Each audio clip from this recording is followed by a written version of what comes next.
خیلی حاجی بابا الحمدلله شکر خدا. سلامتی ها. حالی رو میگرفتیم خیلی چی گم نه میگیریم.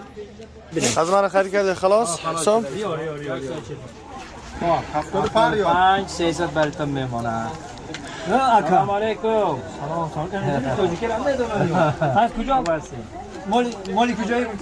مالی کجایی؟ ما الله جان دوست دارم ما مردم تاجیک میمون دوزار هستیم. کاکا از زمین یکی گرفت و ما بته یک تا ارزان کرده بته از زمین همین باشه؟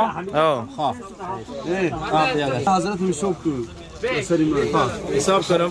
خب همو باشه؟ بله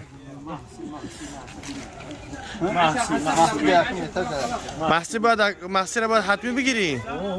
یاد جمعه دیاد بیایم توجیه قطعی از همیجا جمعه محسی و خالوش همه بشون بعد 300 کم تعطینی همه خودشه. همه خود.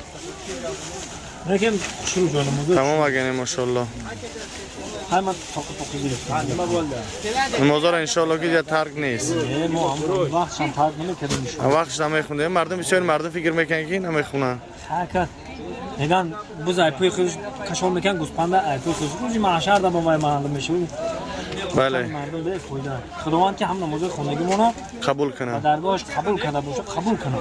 بله ببینید که انشالله بهترین سخنان گفته انشالله من بعد یه دعوت میکنه و فیلم های تربیتی میکنه و خیلی اگه کینوی زو کردیم اونو دعوت کنیم در کینو اشتراک کنیم.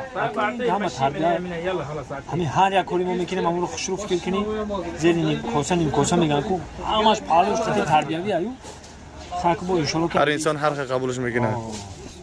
خیلی خلاصی اب خریداری تموم کردیم. صبر یا تمیزشون دعا گرفتیم. خمبر دعا دادیم تو خیره اینا میلیونری تو چیکار دعا دادیم یا الله اکبر دعاش قبول انشالله که نه تو خیلی دادن رنگ یا سری خود چند زمان تو خیلی که میمونه ممکنه میزه باشولی می بعد شیخ میشه. نه یخی خوب شما. گران میفروشی گران. این 12 دانه است. یک پاشکه است. یک پاچکه است. پشکاش چیه؟ 12 دانه. گرده. حمید هذا كم يجي هنا عندك؟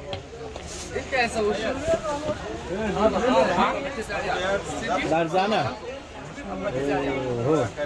هذا مدينة ايوه ابو ये खम्मा चीज़ नूर पर खुश में यानी बात यार पर 120 रुपए में जा